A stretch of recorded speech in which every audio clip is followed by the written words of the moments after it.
Oh, it's so stretchy.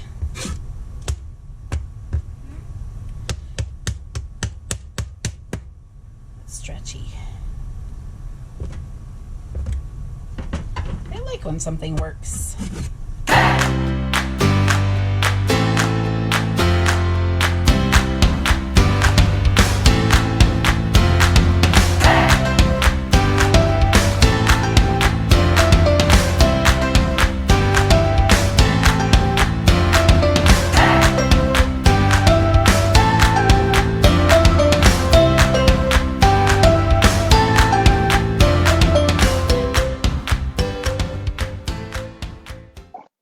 Thanks for joining me today, guys. This is our Make Ahead Monday. Today we're going to do pulled noodles. It's so much easier than you think. I'm so excited to share this with you.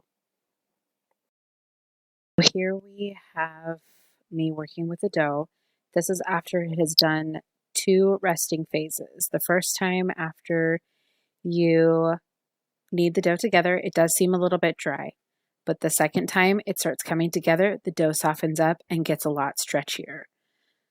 So at this point, all you're going to do is going to take your dough and you are going to slice it up into equal pieces. I think it's about 8 pieces. And all you're going to end up doing is working it together, make them as even as you can. Here I am cutting it through. After you have completed cutting all your pieces, you will go ahead and turn them on their sides. You're going to brush your area with oil.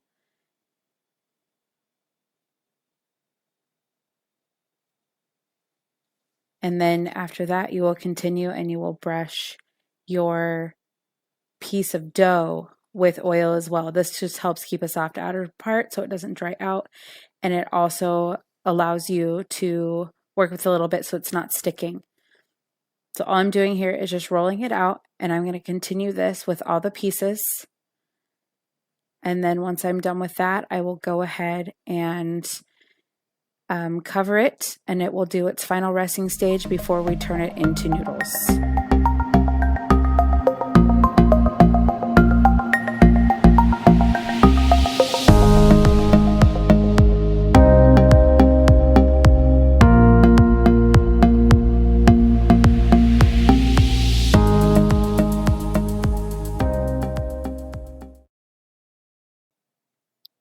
All right, so this is the fun part of the noodle making process. This is where we get to stretch the noodles. So all you do is make a little indent when you start a little bit of pre-stretching, and then have some fun with whacking it on your counter. What is supposed to happen is it starts separating, but mine didn't really do that, so I ended up just ripping it, which kind of makes it really nice little ripped edge. I personally like that. It looks a little more homemade. So all I'm doing is just making an indent, pulling it apart. At this point, you're just going to feel the dough to make sure that it all feels roughly about the same. This isn't its full stretch. You're going to stretch it more before it goes back into the pot, so you don't have to worry about being super perfect here. You just go through on all your 8 pieces of dough that we cut earlier, trim it out. You can see it kind of busted apart there a little bit. Once this is all done, you're going to go ahead and transfer it into your boiling water, and we'll see that in the next clip.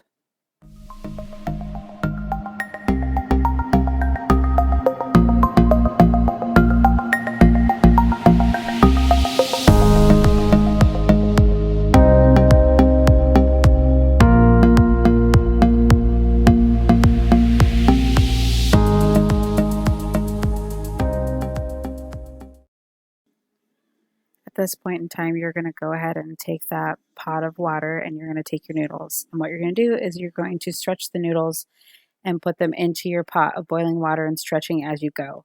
Now, mine did break here and there, so you'll see some smaller pieces, some bigger pieces. Honestly, in the end, it didn't really make a difference. I mean, if you're a perfectionist, this might bug you, but honestly, it was just really fun just trying to stretch all the pieces. So you just go one by one. I only did a few at a time. It only stays in the water for probably about a couple minutes. just because these are fresh noodles, you don't have to cook them like traditional pasta when it's super dry. And as they cook, they will get that nice chewy texture that a pulled noodle will have. So you just continue doing your small batches at a time until it's ready to come out of the water. I'm just finishing up this last one here, and we will see what it looks like when it comes out. So here we go. My time is up. So I just transfer it to a little bowl here until I'm ready to toss it in with my sauce. I will prepare just a basic stir fry. You can do any type of stir fry you want, but these have already cooked. So all I really need to do is toss it with any sauce that I'm going to add, which you'll see at the very end. It's just mixed together. Pretty simple. Like I said, these only boil for a couple minutes. They may not look quite done, but actually they're fine. They don't turn like super translucent or anything. Here I'm just doing the veggie portion of my stir fry. At this point, I am just chopping up an onion. This is about half an onion, but you can add it to your desired taste for your family. Some people don't like onions and they only use onion powder. I use onions in everything. I also am going to put a few cloves of garlic because I do like a heavy dose of garlic in my stir fries and most of my Asian dishes, honestly.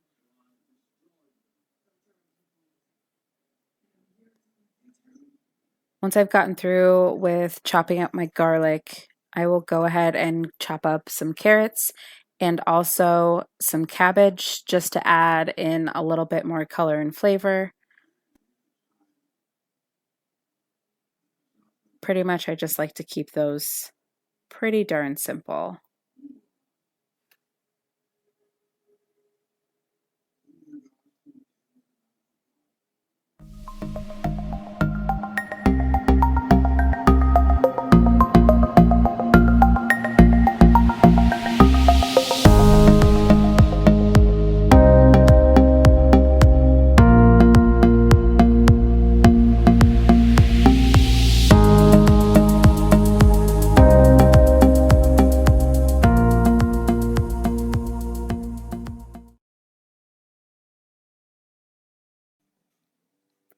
At this point, I am just going ahead to cut up our meat.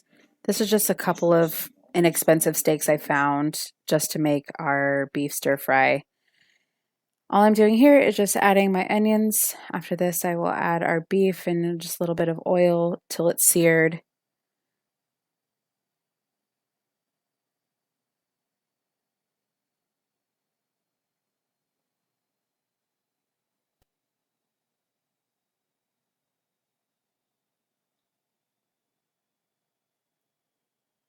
There's a little look at the cabbage and carrots. I decided to add the meat first before I added them. I don't know about your family, but my family does not like mushy vegetables when they are cooked. We like a little bit of crunch left.